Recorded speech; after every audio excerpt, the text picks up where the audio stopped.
Hello everybody, welcome to a vintage cube draft. Not just any vintage cube draft as well, we're playing a 64 player elimination draft. I love this format. Best case scenario, it's 6 rounds. We play the first 3, and if we trophy that, then there's a cut to the top 8 with a second draft, and we play our second deck. So basically, if you get 2 trophies in a row, you are the grand champion out of the 64 players. As for this pack, there's a few options. Stoneforge Mystic is solid. I do think you can first pick this card. Wrenn and 6 is good, although I typically prefer to already have the fetch lands like Prismatic Vista. Luris is good, but it's not really something I want to first pick. And then Grim Monolith makes a lot of mana. I think I'm actually leaning towards the Stoneforge though. This is really good, and you can adjust your pick order when you have this card. It's good in mono white aggro and also good in more mid-rangey decks. Yeah, close pick, but I'm gonna take the Stoneforge here. Okay, few options now. There are 2 lands that are interesting, Raffine's Tower and Plateau. There's also Lion Sash, which is an equipment, a pretty good one to find in Stoneforge. Not a card that I typically take second, but I'm kind of leaning towards doing that here. It is a good card, and I found that Graveyard Aid is honestly more important than ever. There's, like, Reanimator, I think the secret's out on that. Everyone pretty much knows that it's either the best deck or one of the best decks, so you play against a lot of that. And there's also other just random graveyard shenanigans. I mean, storm decks are obviously a thing. There's just, like, value cards like Dragon's Rage Channeler. So the graveyard hate ability of this is good, and I'd like that we can find it with Stoneforge. It's also tempting to take one of the lands, but I think I'm going to just take this and stay monocolor for now, and then try to wheel Spectral Procession. Okay, Lingering Souls, Windswept Heath, and Cauldra. Caudra's like, I mean, maybe we just take that, weirdly. Like, it would probably come around, but this does just, like, cut the Stoneforge deck really well. And it is, like, absurdly good. You almost always win if you play Stoneforge on turn 2 and they can't take it out. Alternatively, we could take the Windswept Heath, but yeah, I honestly think I like just building an amazing Stoneforge package right off the bat and then seeing what we want to stick it into. Again, whether it's like a hyper-aggressive mono-white deck or a more mid-rangey deck that can also potentially cast Cauldra. I mean, yeah, we'll take Jite. This is kind of a hilarious start, but I think it is the right line. Weathered Wayfarer is good. Parallax Wave is sometimes really good. A couple good green cards, but yeah, let's do this. Let's see how long we can go only taking cards for Stoneforge. Batterskull coming up. Alright, we're not going to get a Stoneforge card in every single pack. And it's actually kind of alarming that there's no white cards in this pack. Hopefully that doesn't mean we're being super cut, but I think we can take Scrubland. That's a good pickup. Baleful Mastery is nice too. Black looks fairly open. We could play Phyrexian Flesh Gorger, especially if we get like Flicker Wisp type stuff. But yeah, we'll take the Scrubland first if we think we might be branching into white-black. I also think it's a little preemptive to say, like, oh, white is super cut. Like, maybe, but that's just one pack. If we get like 2 or 3 in a row like that, then we can assume white is cut. And either like pivot or just like accept that we're going to be splashing Stoneforge in another color deck. But I think more likely we'll get some white stuff pretty soon.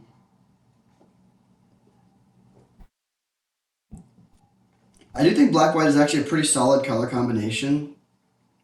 Weirdly, it hasn't been historically, but like there's the black-white gold cards are pretty good, and you just get access to like hand disruption plus removal plus a quick clock, which is really good in a lot of matchups.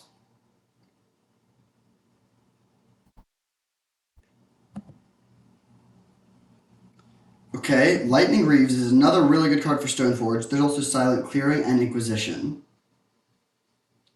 And I'm kind of leaning towards Inquisition, actually. I do think Lightning Reeves is potentially the best equipment. A very good one, but we already have a good Stoneforge package. Excuse me. We don't desperately need more equipment, and Inquisition of Kozilek is one of the best cards to be splashing in this style of deck. Like, Inquisition into Stoneforge into Cauldra is great. There's also Silent Clearing, and normally I take the lands before the spells, but this is like one of the key spells that you want to be splashing in this deck. So I think I am going to take the Inquisition here, although it's close. Good sign also to just see that going 6th. This card is like borderline first pickable, so 6 people passing that is good news for us. Okay, Concealed Courtyard versus Elspeth. Elspeth is good, but it is expensive. I think I'd rather take the Concealed Courtyard here. Yeah, great pickup to get another land late, especially after passing the Silent Clearing. And now we see Probe versus Tithe Taker versus Zirda and Rankle. Right now, we can actually companion Zirda, which is kind of interesting. It's good with equipment. Huh. I kind of like that plan, actually. Like, Rankle is good. It's solid, at least, but not amazing. And this could actually be, like, a pretty nice value add. Anytime you can play a companion, that's pretty great. And the activated ability of stopping a blocker is relevant here. Okay, now we have Call of the Ring versus Savine's Reclamation. Savine's Reclamation is not that good. I think we take Call of the Ring, which is actually really good. It doesn't work with Zirda, so we might just abandon this immediately, but I think it's worth trying. Now I'll take Spectral Procession. Pretty good pickup. Even if we are playing black, it will have some swamps, which makes this a bit harder to cast, but it's still very good, especially with all the equipment. Making multiple evasive bodies. I wish that this was an activated ability somehow. Call of the Ring is weird. It's very slow. Oh, wow. Snuff Out versus Lingering Souls. That's a hard pick. Snuff Out is so broken, but Lingering Souls is perfect for this deck. Yeah, Snuff Out's a stronger card, but I actually think Souls is the move here. With, like, GTA and all this stuff. Really close pick. Okay, we'll take Weathered Wayfarer now. Solid. Collective Brutality is fine too, but I think we want to have, like, ideally cards with activated abilities. Like, Call of the Ring might not make it here. Everything else is good. It counts permanents, and they have to have activated abilities. And then the benefit of playing this is, like, we play this, and then we can equip GTA for free, or things like that. Okay, this was the pack that was bad before. It's still bad. Guess I'll take Primeval Titan. There could be some weird world where we pivot to, like, an Abzan deck and, like, have land shenanigans.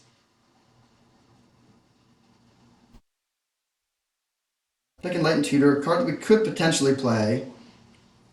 At least, like, in matchups where either Lion Sash or GTA is really good, then that's an option.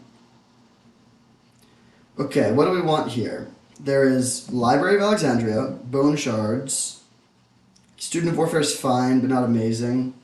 I think I like taking Library here. Yeah, this is good. One of the flaws of black-white decks is that your card draw is typically bad.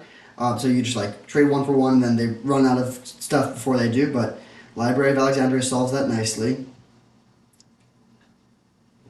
It's kind of good with Weathered Wayfarer. That's pretty slow, but in certain matchups, like, this puts cards in your hand, helps you stay at 7 for Library, and this combination can just, like, give you insane card advantage.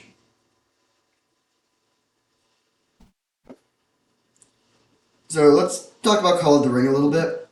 Interesting card, very slow.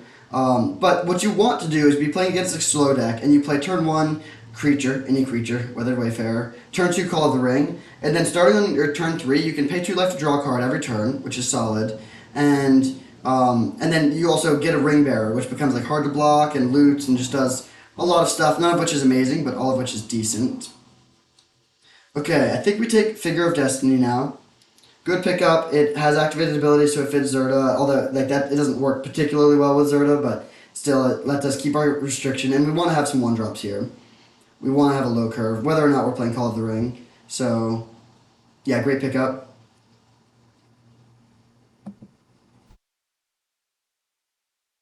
I forget exactly what the Ring Bearer does. The first time you put a counter on it, I think it, like, becomes legendary and hard to block.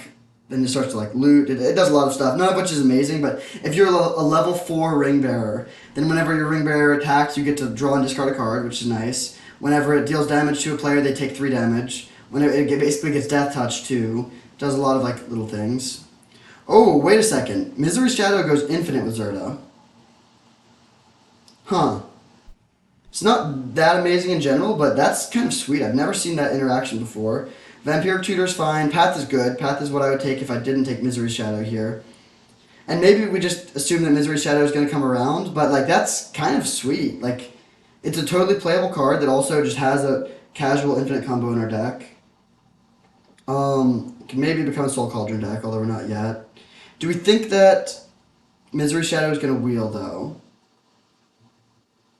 Because Path is really good, and we don't have much removal yet. Yeah, I think I'm going to get a little greedy and try to... Actually, this is probably the less greedy thing, but I'm going to take the Path and try to wheel Misery Shadow, hoping that whoever's playing Reanimator takes Vampiric Tutor, not the Shadow. Although I think if I could only have one, I would take the other. Interesting. So another solid equipment, Thalia, Copter, Godless Shrine, all of which are interesting. I kind of want to take the Godless Shrine, although Copter... let's take Copter, actually. Copter is really, really good. A bit greedy to pass the land, but we're not... we don't have that much of a black splash. We could also just not even play black, or just, like, only play Lingering Souls. But Copter is just so broken. Yeah, we'll take that card. Now we see Esper Sentinel, but we can't play that with Zirda, so we take Mother of Runes instead. Maybe Mother of Runes is better anyways, but yeah, we'll take this. Nice pickup. Okay, Bloodchief's Thirst, another great pickup. A lot of powerful cards here, but also a lot of like cheap cards, like a lot of 1 and 2 mana effects, but we'll take Bloodchief's Thirst, great pickup. Alright, Ophiomancer breaks our Zirda restriction.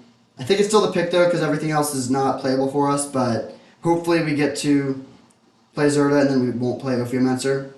I'm really hoping Misery Shadow comes around.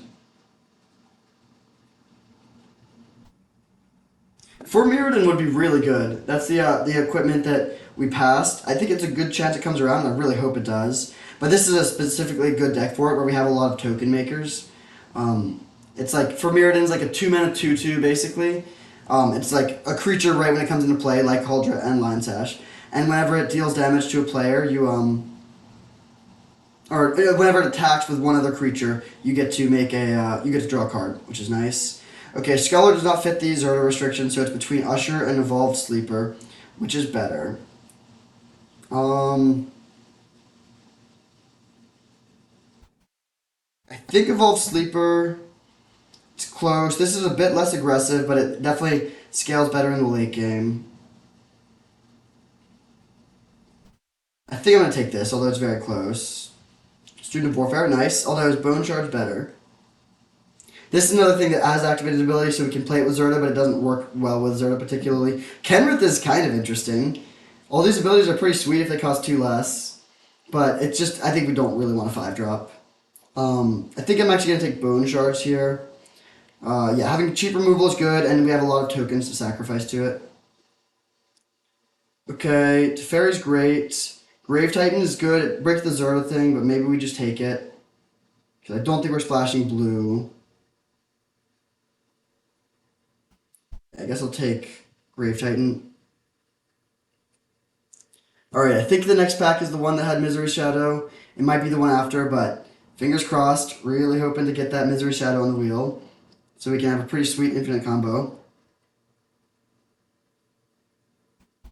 I've always kind of wondered why Misery Shadow was in the format. It's like decent power level, but not really on Vintage Cube level. But that might have been what they had in mind with it.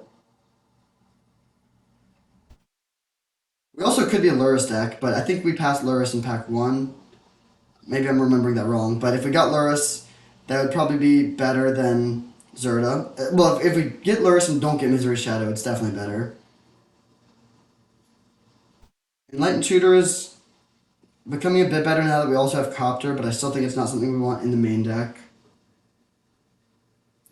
I will say with, oh no, we passed this Student of Warfare, but, like, having a lot of 1-drops that have level up abilities is, like, good and bad. It's good because these cards, just in general, are strong. Like, having cheap plays that lets you curve out well, that also scale well in the late game, mean you just, like, can always do things with your mana and always be improving your position, which is nice. On the other hand, if you have both, it can be hard to sink mana into both of them at the same time.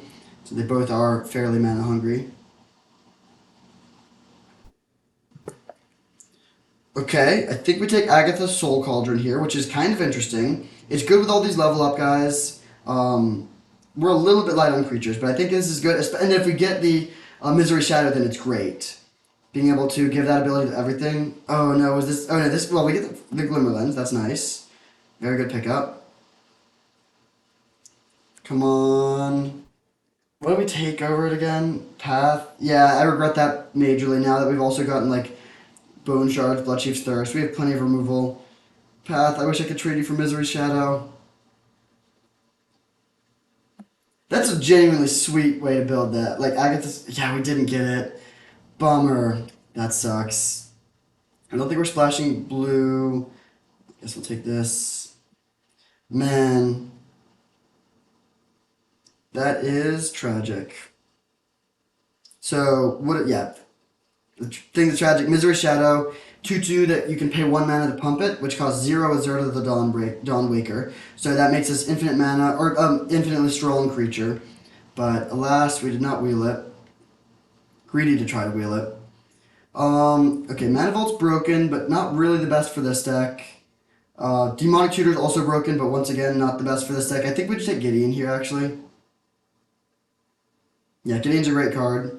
We need a little bit of top end. In general, I like having a low curve, but we want like a 1 or 2 4 drops is solid. I think we are pretty officially playing Zirda at this point. We have 18 good playables already, so I think we're gonna have plenty. We'll see if this gets there. We need to be able to exile our own creatures for this. And like I don't think it works with Glimmerlens. It does work with Lion Sash. This might be a card that ends up being in the sideboard to start, but we bring it in matchups where they have creatures that we can also exile.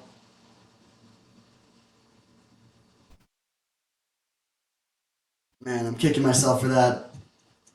Missing that combo. That would have been sweet. Okay, Batterskull is interesting. Oust is good. Urborg is like kind of good. Relic is good sideboard hate, but I think we take the Batterskull here. It's like castable on its own, in addition to being great with Stoneforge. Yeah, we'll take that, and then maybe we can't play Leyline Binding with our plan, but we can maybe take Oust. Urborg would actually be a real help here. Actually, wait, maybe we just take Urborg. Giving us lots of black mana for Evolved Sleeper is nice. But no, I think Batterskull is actually a really nice addition to this deck. Okay, Karakas, that's great. We could play Council Judgment too, but I think Karakas is the right pick. Yawgmoth is interesting as well. Yawgmoth could be good with all these token makers, but Karakas is better. This card is just insanely good. It overperforms almost every time I play it, or play against it. I remember one time I was playing an Omnath deck that was so sweet.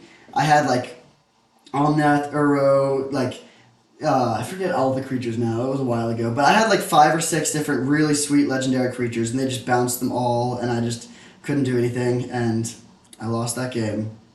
Okay, now we see Dark Confidant, which would be amazing, but I think we do want to keep Zirda, so let's take Cathar Commando instead.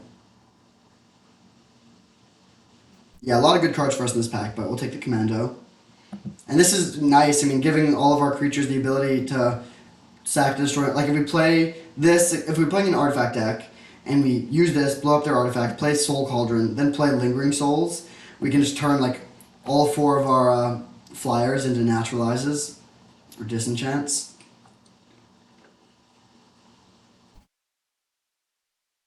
Deck looks solid. I mean, well rounded, good curve, pretty interactive.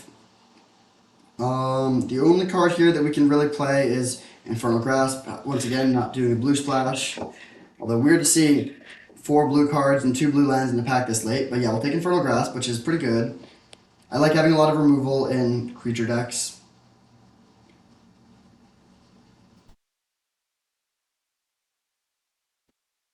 This is like the best Stoneforge deck I've ever seen. It would also be a really good Skull Clamp deck if we could find that. Probably going to be a 16 lander, so we can play 12 more lands, which means we play 3 more spells.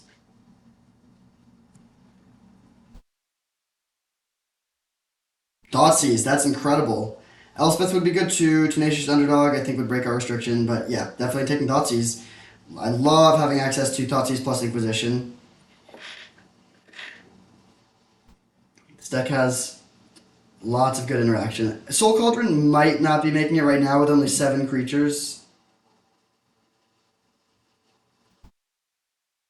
It's close. All the creatures are good. They all have good activated abilities. Also, we can exile Zirda with it, which is not nothing. Just make it impossible for our opponents to block with anything.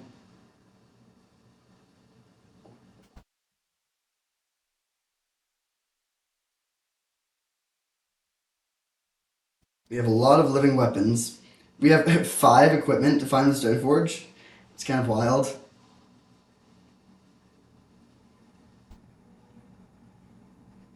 Yeah, I don't think Enlightened Tutor makes it right now, though. Okay, so I would love to play Recruiter. That would ruin our Zerta thing. I think that probably is the pick. Um, I mean, yeah, we're never playing anything else here. But I think as good as that would be, like it would be so nice to have access to redundancy for Stoneforge. I think we still just want to be able to play Zerto. So let's take Sunbit Canyon, nice pickup. Just mitigates mana flood at very little cost for a deck like this.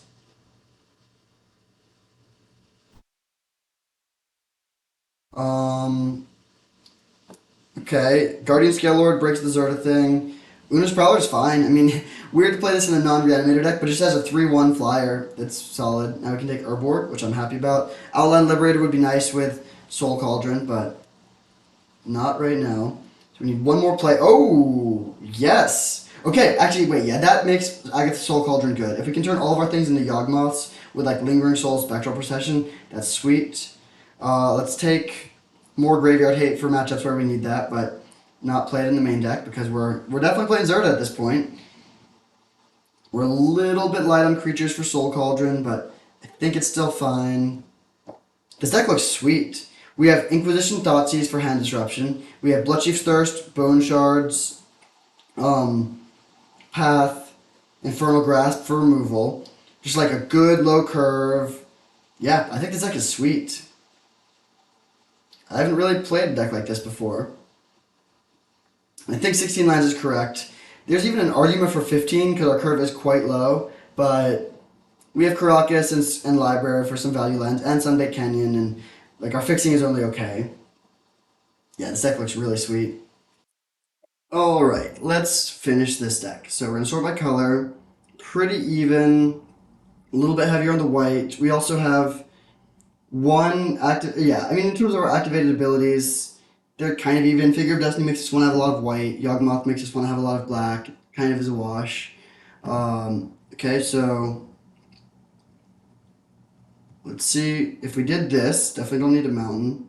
We'll start with this because of Urborg. So this gives us 6, 7, 8, 9, 10 white sources and 4, 5, 6, 7 black. Oh geez, that's worse than I was expecting. Um,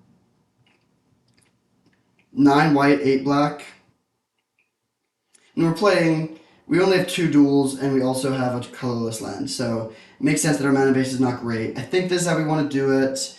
We're going to have to mulligan some hands because the mana doesn't work. But I think this is good. And I don't really regret the way we picked too. Like, there was a couple times early on where we could have taken a land, like at least one silent clearing and I think a triome as well, and we passed them. But we also end up with like exactly the right number of playables for the Zerda restriction. There's not really anything in the board that I want to play. I guess we could play a 17th land if we wanted to cut one of these cards. But I think I like everything in the main deck. Yeah, we're kind of leaning hard on on the 2 token makers, like the Crew Copter and stuff, with a relatively low creature count, but I think that's worth it. Yeah, I mean, this deck looks sweet. I'm very excited to see how it plays out. There's a lot of good cards that we can't play, like Tide Hollow Scholar, because of our restriction. And again, losing the Misery Shadow hurts. If we had that, this deck would be way better. Like, with Misery Shadow, we always have Zerda. So every game we're going to have Zerda, which means every time we draw Misery Shadow, we have an infinite combo, and if they break that up, and then we find Agatha Soul Cauldron, it makes every single one of our creatures a threatened infinite combo. So really unfortunate to miss out on that. But I still think this deck is great. Stoneforge Mystic is perfect here. We have a lot of disruption. We have some good value lands to find off of the Weathered Wayfarer now. And yeah, I mean, this deck just looks sweet. See you in round 1. Hopefully, round 1 of 6. So I realized a very unfortunate thing. We don't have the Zerda restriction met. I think for Mirrodin might not have equipment. I'm not sure. I really thought everything did at first, um, but that sucks, especially since we can't change our deck list. So we're stuck with that for game 1. We can just make the change for game 2 in every matchup, but that is obviously not ideal. Also not ideal that we're on the draw and on a mulligan, but that's life. This hand is great though. Let's keep and put back. Huh. I really like all of these cards. I think it's either GTA or Lion Sash. Um, let's do Lion Sash. I mean, if we play against Reanimator, I'll regret that. But I think GTA is good in a higher percentage of matchups. Although there's a swamp, so maybe a mistake. Interesting situation here. We could play Library, or we could, if we play Weathered Wayfarer and they play a land, we can. It's best case scenario because we can be using Wayfarer and Library. But if they kill the Wayfarer, it's pretty bad. It means we're not going to be able to Library this game, most likely. I think I'm still going to go for the high upside play. Good chance they can't kill it, and if they don't kill it here, then we're in a really good position. Hopefully they just play Signet or something. Okay, nice. So we get to use this. We'll grab Caracas, I think. Then we'll play Library. Oh wait, we can't use Library this turn, but that's okay. We'll play Library. We can use it next turn. Definitely good position. I mean, if they're trying to outvalue us, it's going to be really hard. If they combo kill us, that's a little different. Let's draw. Oh, good draw. Another incredible draw. We'll grab an Urborg. Actually, no, Concealed Courtyard. Yeah, no reason to help there, mana.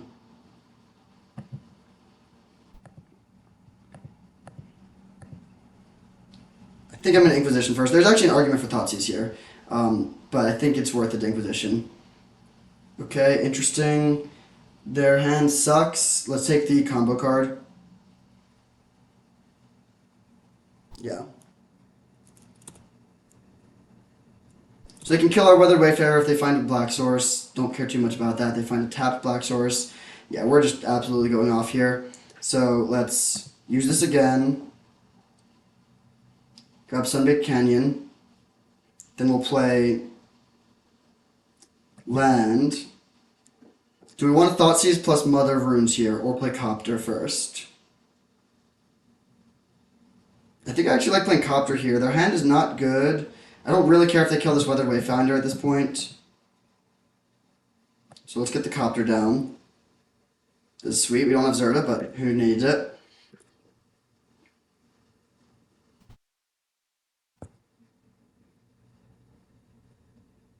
Liliana of the Veil, yep. Taking out the Weathered Wayfarer, which has already found us 3 lands. Yeah, that's going to be okay. We could actually... No, we can't even save it. Internal Library. And now we don't really care about Liliana in terms of card. Like, we have just... The symmetrical ability is not symmetrical. It favors us. However, it does let them discard stuff. Lion Sash is another good draw. Let's Thoughtseize them.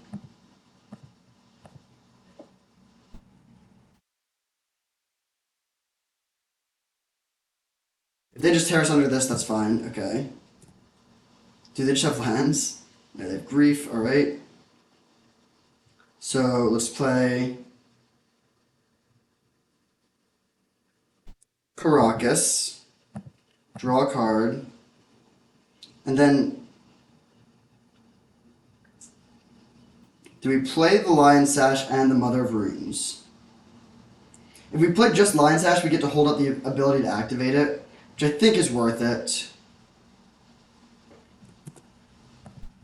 Maybe not, though. Maybe we do just want to get the Mother... Yeah, let's get the Mother of Runes down, actually. No, we'll do it like this. It's kind of close, but this means we get to stay on the library plan if they plus Liliana. Okay, they just concede. That was awesome. I mean, that's what this deck is trying to do. Double discard plus library, and what like that's best case scenario. I don't think we're gonna be able to do that well every game, but that was awesome. Okay, so what's stopping Zirda? What is doing that? I think Copter. Figure of Destiny definitely has an activated ability. Wait. Each thing has to have an activated ability. Okay, so each permanent card in your starting deck has to have an activated ability. Urborg, hilarious.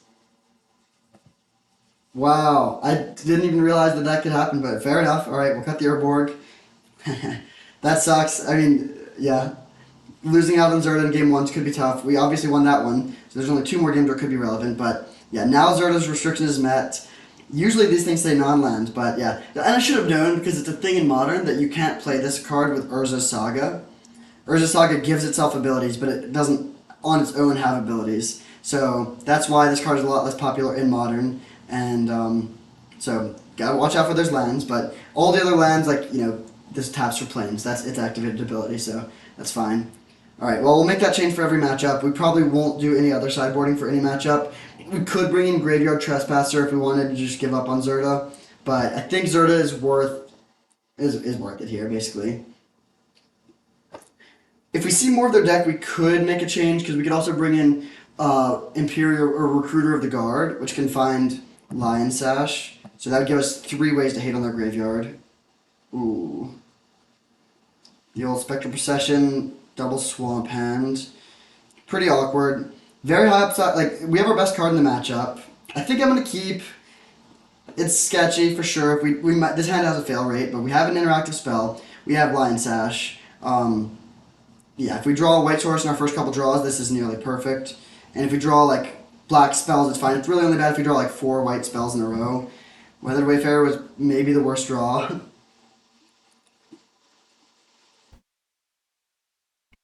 Nice. So let's play the Wayfarer. They kill it, so be it. Could have Liliana here. Wrist. Interesting.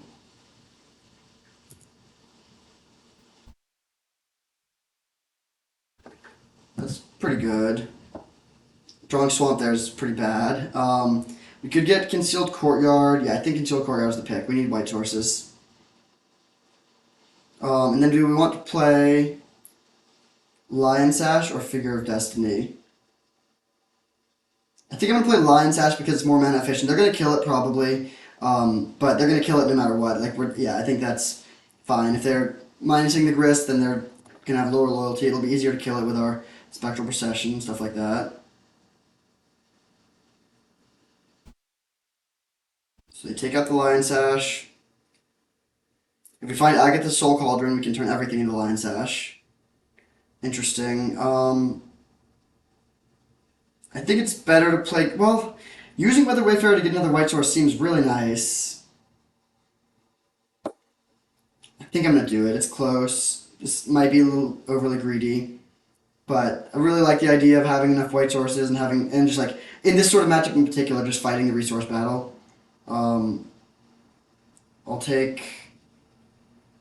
I guess Scrubland is basically strictly better here.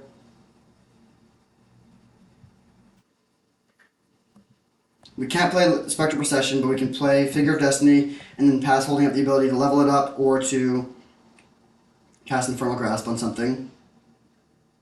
Okay, against this, yeah, I'm very happy that we didn't just jam Gideon. So we draw a card. Pass. We can. I'll hold up Infernal Grasp and I guess so we can bounce this, but that's not great. I don't really want them to keep on triggering it. We could save our Infernal Grasp for something scarier. Oh, I'm happy to see them not drawing Time Walk. I think I want to be mana efficient here. It's kind of close, but we have we don't have more removal in our hand, but we have a lot of removal in our deck. Okay, so let's do this again.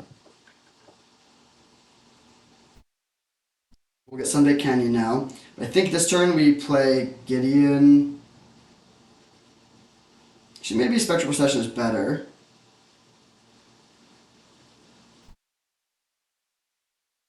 Yeah, let's play Procession. Much better against removal. We could play the Canyon, which would let us hold up Caracas. It's kind of interesting. It's like 1 life versus holding up Caracas. Not really sure which would be better. No play end of turn is good news for us. Master Worm is bad news for us, definitely. We need to kill that. Yeah, that's potentially game ending.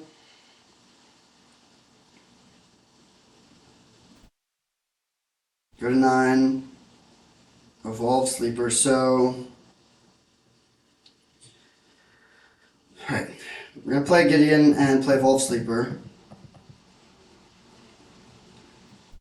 Actually, maybe playing Batterskull is better there. I don't know. I think either way, we're very unlikely to be able to win.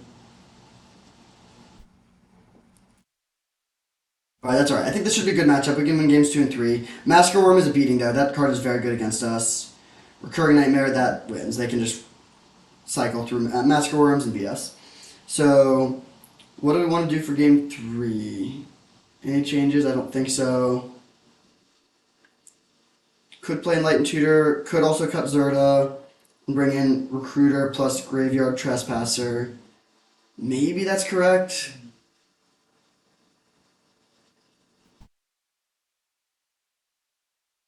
We could cut Cauldra, which is like, or like these equipment are kind of clunky if we don't have Stoneforge. I think I'm gonna keep the Zirda though. It's close, but we can beat them reanimating something. It's not like that, and they're not even all in on the combo. Zirda. Okay, I think we can keep this. It's not amazing, but I think it's good enough. We can't play Spectral Procession on turn 3 right now. Oh. Una's Prowler is probably not a card we should be playing in this matchup. They can discard, so it's like a discard outlet for them, so it can help them to set up their combos. It is just like a good aggressive creature if we care about our life total, or if we're just trying to lower their life total, but that's a little dicey. So an option would be to cut Una's Prowler and cut Cauldra for Recruiter of the Guard plus Graveyard Glutton, or Graveyard Trespasser. I'm not really sure which one would be better there.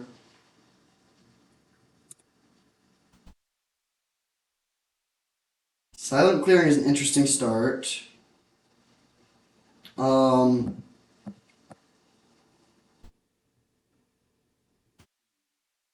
Yeah, I'm gonna play this. If it helps them, it helps them. I want to bring the beats. This is gonna be tough to win, though, probably. I mean, they did pay a lot of life already, and they're gonna have to pay another life every time they use this. Orcish Bowmasters to kill this. Okay, that's fine, honestly. Can we draw a white source? No, we can't. So I think I'm just gonna grab Zirda this turn, actually, rather than playing Jite. Pass. Next turn we'll play the Procession. Soul Ring, jeez. They play like Time Twister here, it's over. Time Walk is not necessarily game ending, although it's not great. Just based on power level, Bowmasters into Soul Ring Time Walk is a pretty nice sequence. I feel like weirdly okay about it right now, though. I mean, it depends on what they have in their hand, of course, but the Bowmasters itself is not a problem. Okay, let's play this Procession. And then next turn, we can play Zirda. Oh, do they counter this? Airtie Resurrected. Okay, that's also bad because they get to trigger Bowmasters again.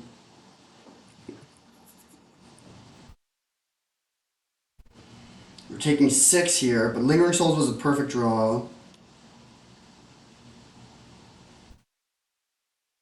Take 6, so we can beat the board for sure. Let's play in Flashback Lingering Souls.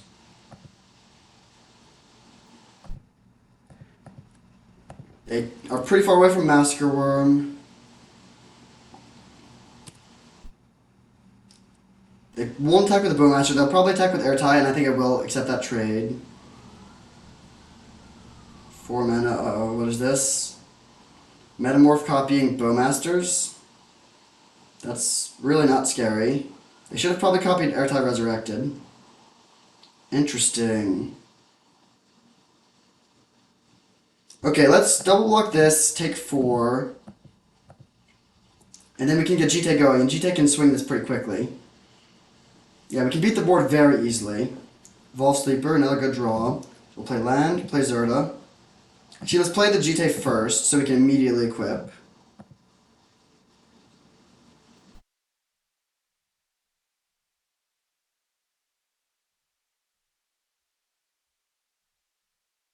Okay, 1.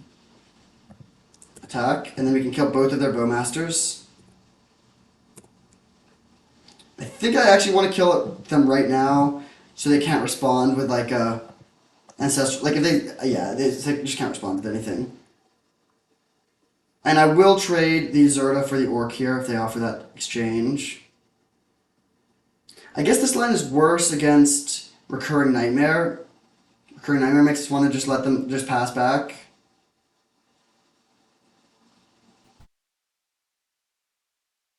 Sure. They send us in, we will trade, so now that takes Recurring Nightmare off the table. And then even if they kill our Spirit, we have a lot of ways to rebuild. Our life total is low, but we have Batter Skull too. I actually thought this reduced the cost by 2 for some reason, but it only reduces it by 1. So it's a good thing we didn't go for a Zirda equip last turn. Alright, what you got, opponent? You're going to use a removal spell on our Spirit token? Him to Torok, alright. Honestly, we didn't. All 3 of our cards were good there. It's not great to lose 2, I guess, but in it, one of the 3 would be a decent one to keep. Okay, let's play this. Swing for 1. Nice. So our life total is recovering. Then we play Gideon, which gives us more bodies for GT. Nice. And we can start turning the corner pretty quickly. We could theoretically attack for lethal next turn. Holy cow. Yeah, this can pump twice, so that would be 5, 10, 12. So we have lethal on board. They're likely to have something, but still, I think we're pretty favored from this position. Animate dead the Bowmasters. Okay. It doesn't do too much.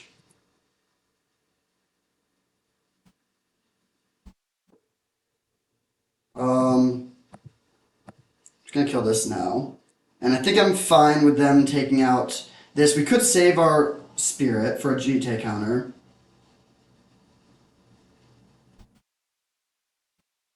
I think I would rather kill their thing though. Yeah, do we want us to both have a 1-1 or neither of us have a 1-1? I think I'm going to go with neither of us having a 1-1 because we have Gideon. This way, if they play Recurring Nightmare, we can kill their Orc in response.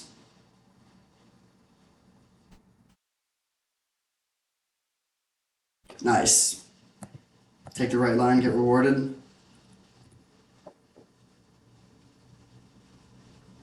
So we can hit them for 7. They're not that. Oh, interesting draw. All right, well, plus equip here. Send in. Make some more GT counters, and then we'll play Yawgmoth. I have not played with this card too much. It's a staple in Modern, but not too common in this format. So they have triple black. They can play Massacre Worm now. That's not too bad for us. Phyrexian Flesh Gorger. That's kind of funny. They can sack that if they want to, but they'll probably prefer to have the 7/5. It does have lifelink, but I think we're going to be okay. So let's untap. I get the Soul Cauldron. Does that do anything? Not really. I mean, we can make one of our things an Evolved Sleeper, which is decent, but not... Oh, wait, we can give their abilities too, but they don't have any. Okay, so how do we want to proceed here? Let's play...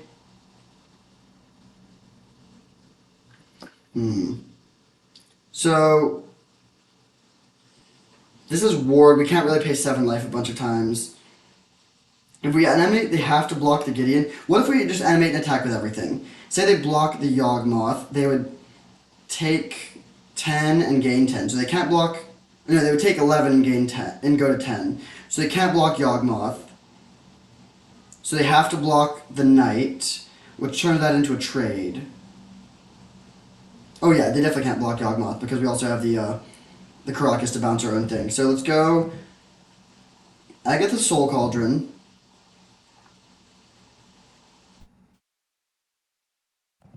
Animate Gideon and attack with everything.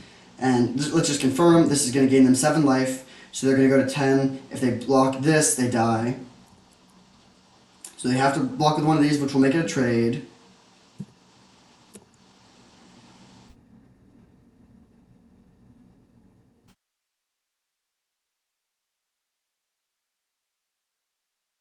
So we'll go plus two, and then plus two again.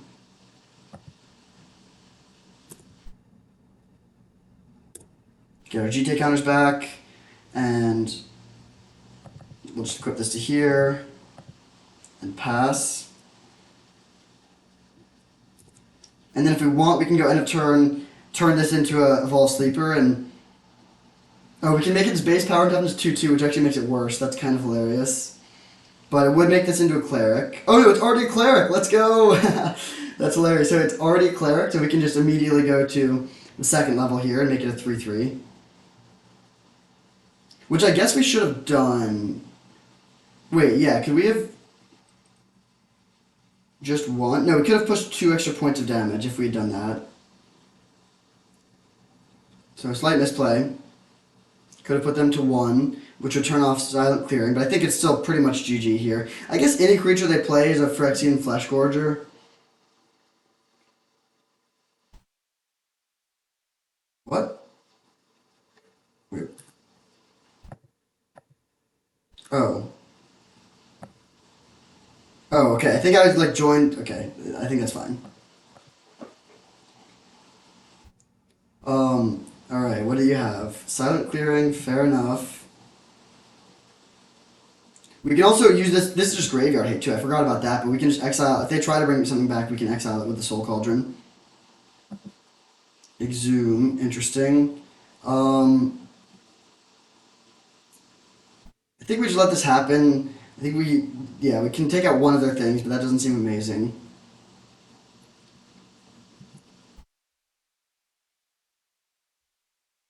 Is Airtie resurrected a human? It is, so it has, Yawgmoth has protection from Airtie.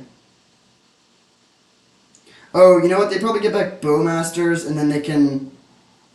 Well, no, that doesn't even matter. They get back Bowmasters, but then if they try to Recurring Nightmare, bring back something else, we can take out the other thing, so that doesn't work. Bring back Zirda. They bring back their Flesh Gorger again, okay.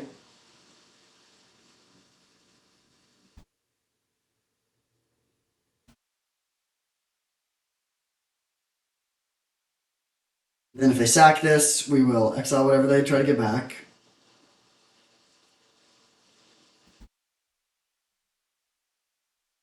Alright, let's exile.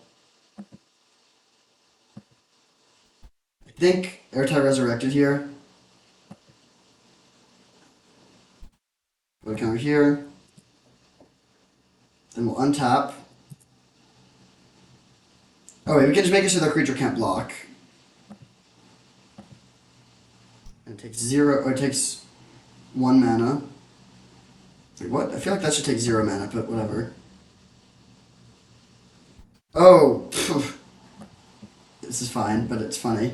So in response, we'll gain some life. So that we can pay 7 life.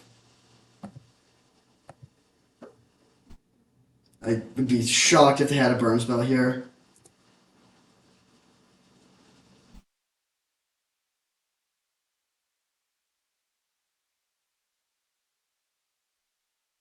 I guess we could have also just played Path. That might have been better, but whatever. We're going to win. I don't think there's anything they could realistically have here, other than a burn spell, which they don't have. So they can't block, and we get in for lethal. Okay. Funny game. Funny match. Yeah, this deck seems sweet. Performed pretty well. Soul Cauldron, it being Graveyard Hate, is a nice additional dimension. I don't think we can change the Urborg thing, unfortunately. So yeah, we're just gonna have to have Urborg and not have Zirda. And Zirda like kind of wins that game, so that is actually a real loss. But still, feeling pretty good. This deck looks sweet. See you in round 2. All right, back for round 2 on the play against El Garrett, and good hand. We'll definitely keep this. It's a little bit threat light, but mix of lands and spells. We have all our colors. Yeah, I think this definitely keep. See what we're up against. Island, all right. Island Mox, that's a little scary. Copter, great draw. I think I'm going to play that first. They might counter this, but I don't think it makes sense to just not play it. Okay, man, like that's a fine exchange. If they had mana drained it, it would be bad, but that's just a 1-for-1, it's okay. Palantir of Orthanc. That is Really bad. Yeah, that's gonna be tough for us to overcome here.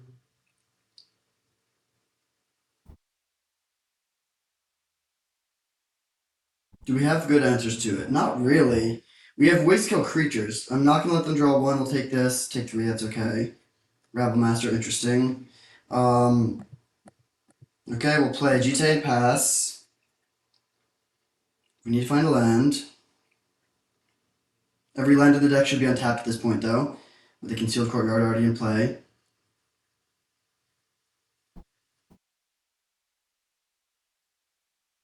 Coalition relic. All right, a lot of artifacts over there, which is too bad since that's not really an axis we're good at interacting on.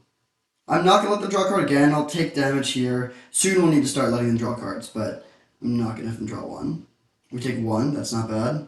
Land. Big moment here. If we don't draw land, it's gonna be a disaster. We have to develop something to the board. If we draw a cheap creature, that's okay too. But nice, we do draw the land. Let's play the Gideon. If they counter it, it's bad, but we gotta go for it. Okay, nice. Looks like this is gonna resolve.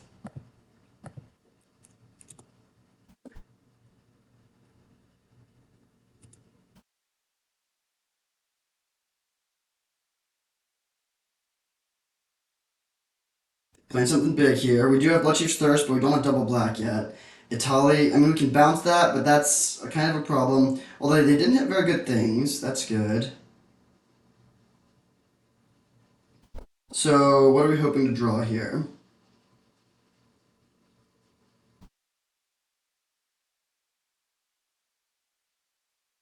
I guess like Path to Exile.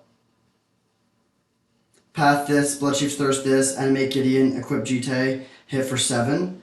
That seems like we're maybe even ahead if we do that. I'm not gonna, once again, I'm gonna say no. Oh, wow. Okay, down to 1. So they're not all cheap stuff, huh?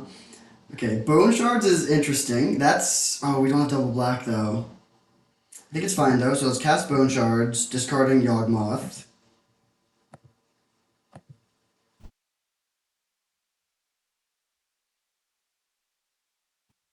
Equip here,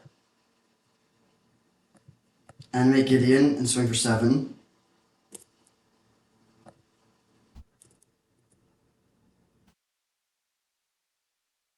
They do the trade, sure. We get our GT counters and we pass. So obviously we can't take any more damage. We're at 1. We might just add to a burn spell. We can go to 5 though. So if they're flooded, we could do this. They're going to start getting to... Yeah, I mean, they're probably going to find more action because they also have Palantir, so every turn they can scry 2 and draw a card. So it seems pretty tough to overcome this, but they would need to have like 10 lands in a row on top or something. But, I mean, we have Batterskull. But yeah, the mana leak into... Turn 1, mana leak into Palantir is bad. We'll let them draw a card, yes. And we'll untap and hopefully draw land. Weathered Wayfarer. Awkward.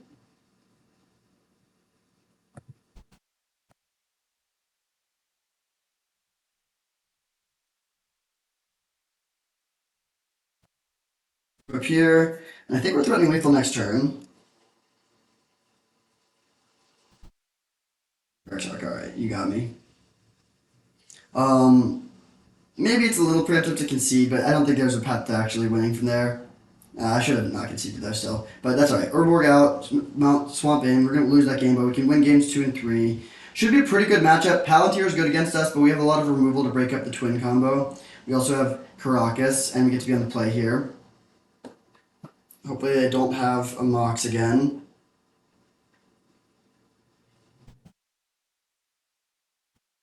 Wait, this does make them cost 2 less. Oh, I totally misread this.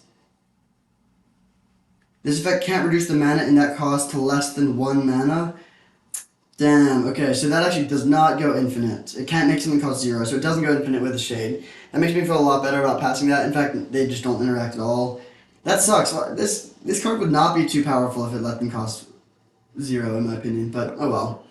It does still have some infinite combos. It can go infinite with, like, Grim Monolith or Mana Vault, things like that. Alright, on the play here, let's go. Hopefully we get a little bit more of a proactive hand. Okay, we can keep this. Dark Commando is a way to deal with Palantir, potentially. Obviously, wish we had a Swamp. or a Mox, but kind of complaining. The Caldra's looking a little awkward. We are yet to draw Stoneforge Mystic, and maybe we're not supposed to be playing so many equipment since we don't have like we're not playing Recruiter of the Guard to find Stoneforge either.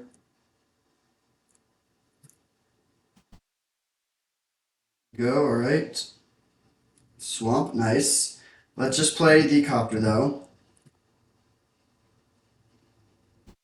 The next one we can go Inquisition plus Commando. Seems good. Ooh, that's a really good draw. That's better than playing. Yeah, that's definitely better. Okay, so they have some stuff here. The hand is not that good. I think I'm gonna take Thirst for Discovery.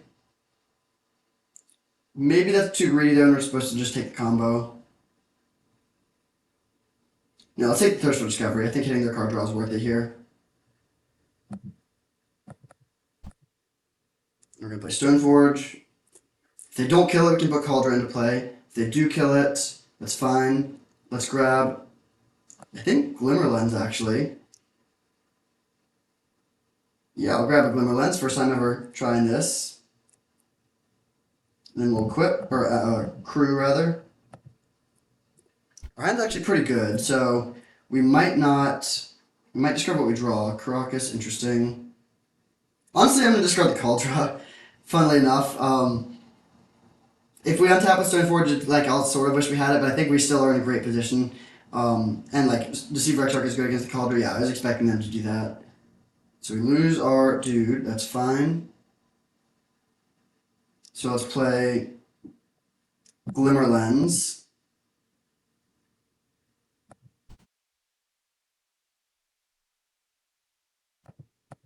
Crew. Here for 3. Lingering Souls, that's a nice value, discard. Do we want to play the Souls here? I think so, actually. That lets us trigger Glimmer Lens next turn.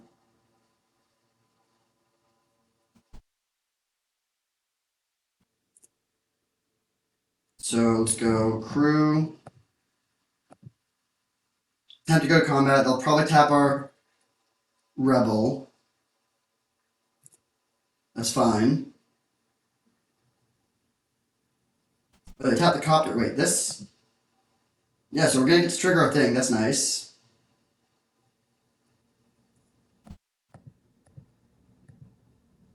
If we grasp this, this gets tapped. Swing with both, so we get to hit for 3 and draw a card. So far, Glimmer Lens looking pretty solid. I think I'm just gonna play Land and Pass with Cathar Commando up. Are we threatening lethal next turn? That's 3, 6, 7, 8, 9. Almost. I think that holding up Cathar Commando is better than. Oh, wait. We can also grab Zirda, but no, I think I like holding up the Cathar Commando.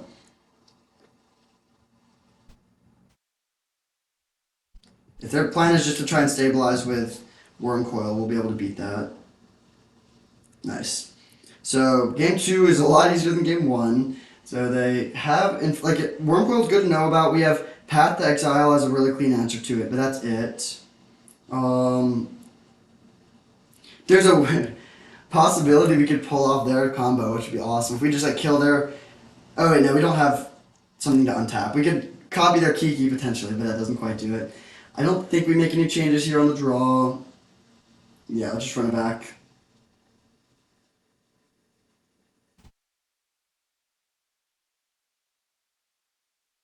Alright, we'll reveal Zirda. Okay. Not an exciting hand, but I think it is a keep. I would love to have a 1-drop. Oh, there we go. If we play this on turn 1, we don't get to play Spectral Procession on turn 3, but we already might not have been able to, and I think it's better to just be curving out here.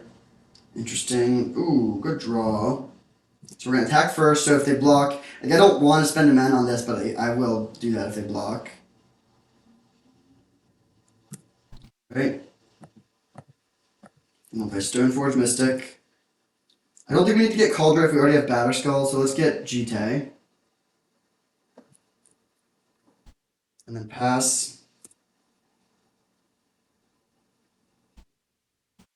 If they don't kill the Stoneforge, we can just play land go and hold up Infernal Grasp, but then put. Okay, they play main phase Thirst. That's interesting. So they're trying to flip their Jace next turn. Oh, Mox. Okay, I think we just let them flip their Jace. I don't love it, but I think I want to develop the board. And also hold Infernal Grasp for a creature we care more about.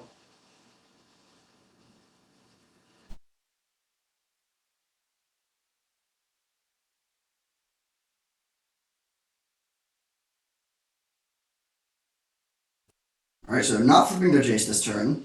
We might be able to kill it with GT next turn. Seems like a good position, but... Oh, they have a second Mox? Jeez, that's not fair. And the Monolith, tons of mana. Are they just going to jam a Tali? They are. Alright, we have Infernal Grasp for it. We'll see what they hit. Inquisition plus Time Warp. That's so insanely bad for us. Oh my god. Okay? That's like the worst case scenario. So yeah, they can take our Infernal Grasp. Punish for not leaving up black mana, I guess. Wow. Itali and now they can flip our they can flip their Jason flashback time warp.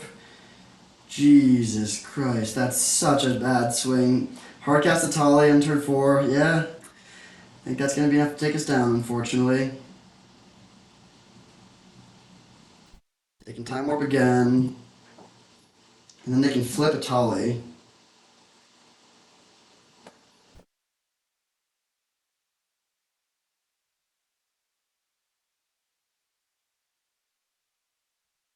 Take this. Man. Just brutal. How much mana do they have? Maybe they actually can't flip this. That takes 9. 1, 2, 3, 4, 5, 6, 7. So even if they have land, they can't flip. Possible we could win. Unlikely though. We'll go to 6.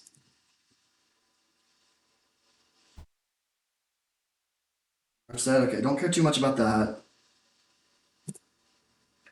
We'll see what they hit. Hopefully they whiff or hit something irrelevant.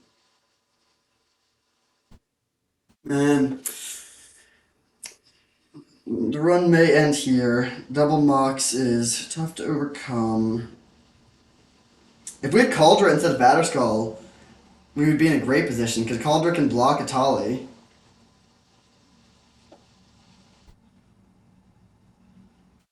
Mana leak, okay.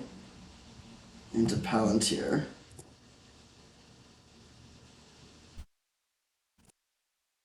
I think I'm not going to let them draw a card here. It's close. We could die, of course, but I'm going to say no. Because we can gain life. We can kill both of their Planeswalkers.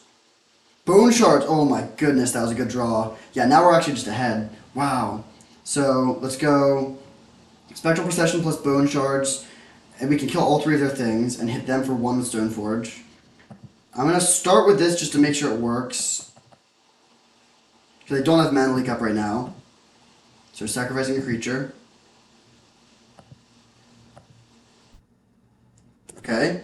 Then we'll go this at Narset. This at Jace. This at Face. Wow, Bone Shards was such a phenomenal draw. And now all of a sudden we're like ahead. We took all of their things. They have tons of mana. And they have Palantir. But we can just let them draw a card with Palantir. It's okay. If they can't sweep our board, we have a quick clock. We're gaining 4 life a turn at least. They do have more action, of course, but what is it? 6 mana?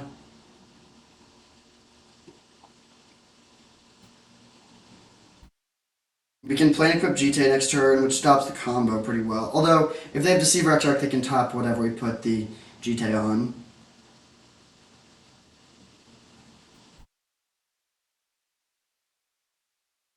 Okay, they pass, so we're gonna unfortunately let them draw a card. I think it's too risky to not when we're at this life total. So yeah, you get to draw a card. Untap. That doesn't do anything. Alright, I'll play GT.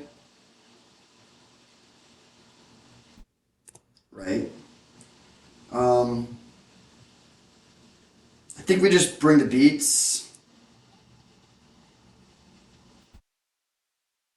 At least go to combat.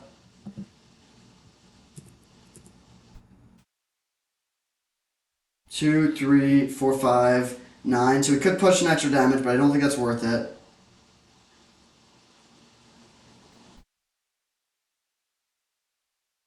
Just play Glimmer Lens. Pass turn. And like, what can you kill us here? If they hit the combo, they win. Our shields are down. They untap the monolith. Alright, millions of mana. Upheaval would win here.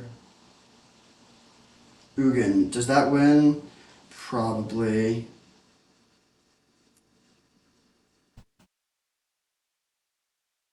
We don't have anything with haste. Yeah, I think that wins. Bummer. We were close. We were very close.